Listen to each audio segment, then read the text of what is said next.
Hi guys, today we're going to talk about clicker training. Now, I don't know if you've noticed, but on my channel, Betsy does all sorts of different things.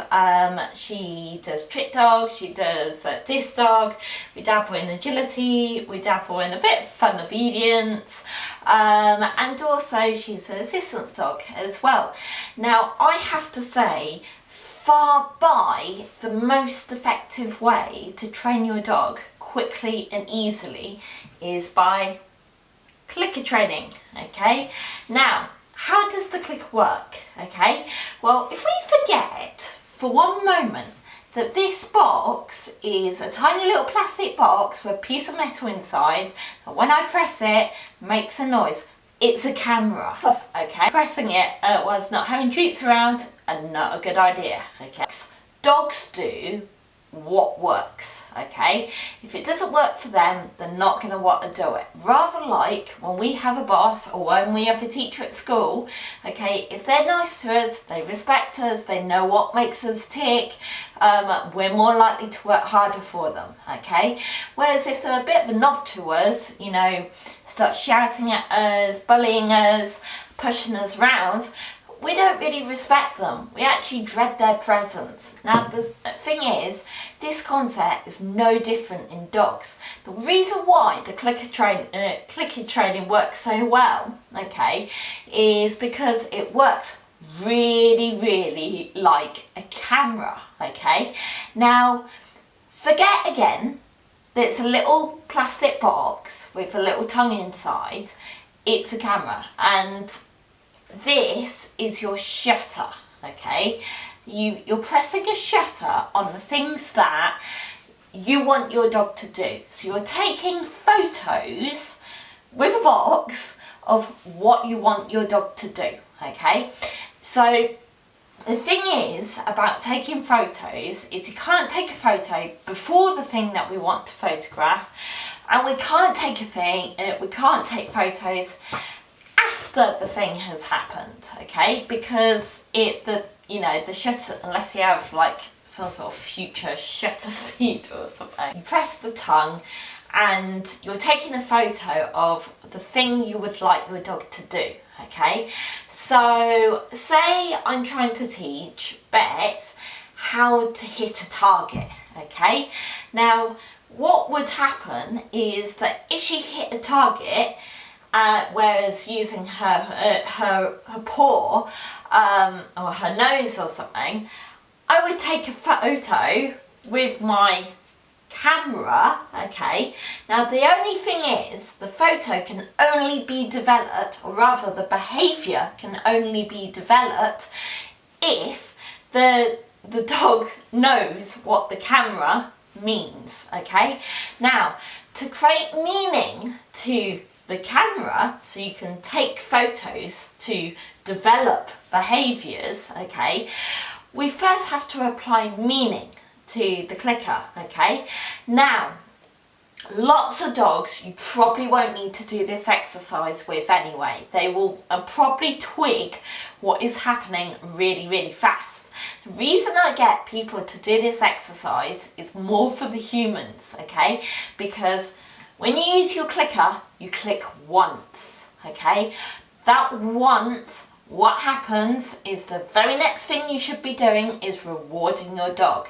Then you can click again. You don't go click, because you're going to end up with a very confused and possibly pissed off dog. Okay, because imagine if someone said, if you clicked loads, okay, but forget this is clicker for a second, but imagine someone said, you've won the lottery and you can have it, silence. Okay, that's weird. Okay, if someone said, you've won the lottery and you can have it, and you can have it, and you can have it, you know, you're gonna think, what the hell is going on? You know, when can I have it? Why are you like buffering through life? Okay, if I said to you, you've won the lottery and you've won £4 billion, I'll make it some sort of ludicrous figure, okay? That's instantly going to be like, oh, whoa, you know, that's something quite substantial, that's somewhat reinforcing. Now, when we talk about reinforcing, okay, on my channel, reinforcement means something that your dog values, okay? So it could be food, it could be treats, okay? It could be toys, it could be time to sniff, it could be cuddles, anything. But the most common that I've seen is food, okay? Some dogs also like tugging and different things, and life rewards like you know, sniffing or playing with other dogs, okay? But you need to find what your dog's pay is, okay? Now, the best thing about clicker training, and also force-free training in general, okay, is you do not need to be a knob to your dog, okay? You don't need to be a dick, okay? So it is something that I like to call dickless dog training, okay? You don't need to do anything that's going to scare or hurt your dog, because you clicking is, yes, you've done that right, okay? Yes, I'm going to feed you pretty quickly after I've pressed this button, okay?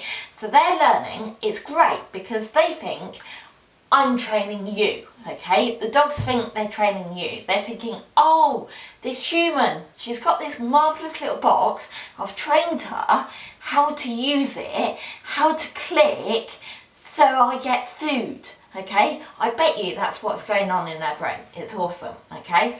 So you, if a dog gets something wrong, guess what happens, okay? One of two things. You don't click, okay?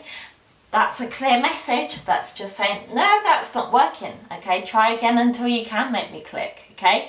Or human's not working. Perhaps I better do something to see if I can make her work again, okay? Clicker training is fantastic, okay? So what we do, if that doesn't work, what we also have to consider is our dog's environment. So rather like, okay, say you're at school, you're back at school, you're doing a test, you're doing a horrible maths exam, okay? Can you tell I didn't like maths at school, okay? So you're doing a maths exam, okay? You're not particularly a great fan of it anyway, okay? But guess what? Someone's left the door open and it is freezing outside, and you're wearing a t-shirt, you're wearing a polo shirt, and you're blooming freezing, okay? If someone tells you off for shuffling around and trying to get warm, okay, because you're not concentrating on your maths exam, okay, it doesn't suddenly make you feel less cold, okay? What do we need to do to make sure that you can concentrate on your maths exam? We need to close the door, we need to get you something warm to wear, and possibly turn heating up, okay? That will give you a much better chance of succeeding and getting the highest mark you can. Guess what? Your dog's no different, okay? If they're too hot, if they're too cold, if they're tired, if they're too overexcited, if they're nervous, the same thing can happen, okay? So we've got to make sure that we always look at the root cause of any behaviour before we try and put a new, more appropriate behaviour in place, okay? So, for example, okay, to put this bluntly, okay, one of the things, okay, is I am, now sometimes, you wouldn't believe this, but sometimes I actually find social situations a little bit awkward.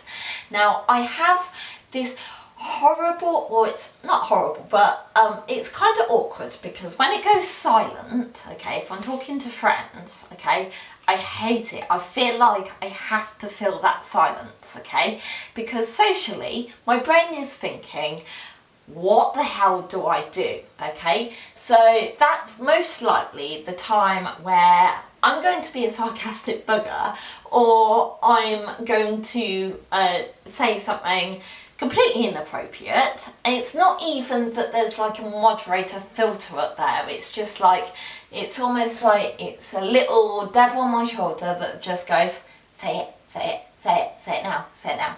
Okay, guess what? And it comes out, and then, you know, some sort of foot in mouth kind of situation happens, and I've got my head in my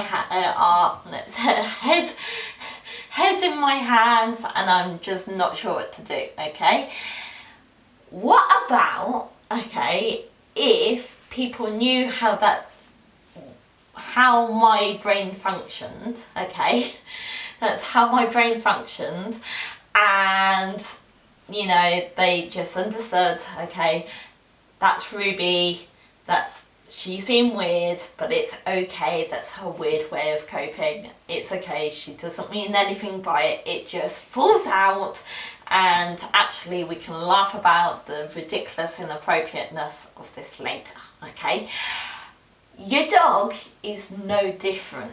Okay, so instead of thinking my dog's being a dick, okay, my dog's you know, being spiteful, or they know that they're doing something wrong, they, you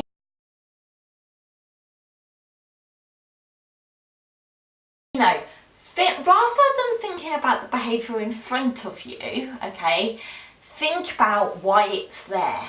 Okay, does that make sense? Okay, so for instance, if I'm taking Betsy for a walk, okay, and she's pulling, okay, hopefully I'll have a front clip harness on her, so I give her more opportunities to, you know, offer me a good loose lead walking thing. Now, to be fair, she's brilliant at loose lead walking, but if she was to have an issue of pulling me, okay, first of all, I need to identify, why is she pulling me? Okay, is it excitement to get to the park? Is it frustration at me?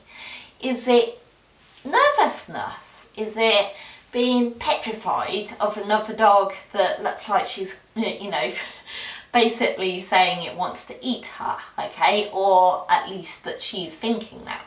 Because let's say she was really scared of another dog and pulling away or pulling to it to sort of think, what the hell is going on, I don't know what to do, okay, me just concentrating on loose lead walking rather than her fear of another dog is almost a little bit useless. Okay, it's nice, she'll remember the loose lead walking when she's comfortable, but we need to change that emotional response to that situation. Okay, so before we talk about any loose lead walking, or, you know, walking nicely and politely by our side, we want to make sure that she's comfortable in her environment, and she knows what to do if there's any doggy social awkwardness. Okay, so we want to make sure that she's not afraid if there's an awkward dog that comes along and is a bit rude. Okay, we want to make sure that she can cope in that situation, because then if she can cope in that situation and she knows what to do, I'm savvy enough to read the situation and get her out of dodge. Okay, then we can start to think, okay, if there was a situation where she just wanted to go to the park, for example, because she's learned, she might have learned that pulling me equals I get to park faster. Okay, if I said to her, every time she pulls, I asked her to sit, so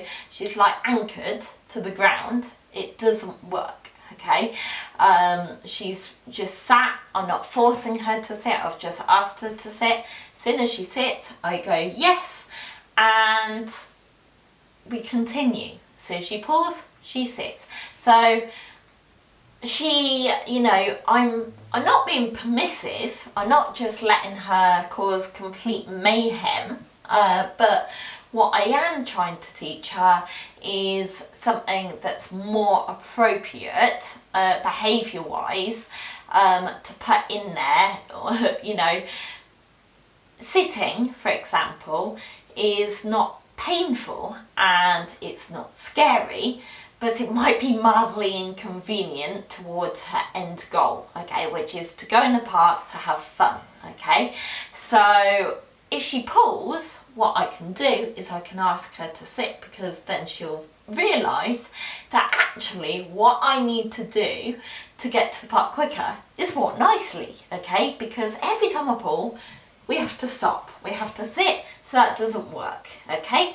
So I hope that that makes sense, okay. I really hope it makes sense, okay, what I'm trying to say. But rather than just looking at something with your dog at face value and thinking my dog's being a dick and my dog's being awkward, think, why do they seem to be awkward? Why are they giving me the impression that they're being a dick? Okay, because they're not being a dick, they're doing what works. If something's comfy, they're going to sit on it. If something's tasty, they're gonna eat it, okay? If something's fun, they're gonna do it, okay? So does that make sense? Hopefully it does, and you can sort of figure out what I'm trying to say. But if you give me a thumbs up, a like if you've enjoyed it. If you haven't, give me a constructive comment below. If you'd like to follow us more, subscribe, wherever that is, so I'll point to both.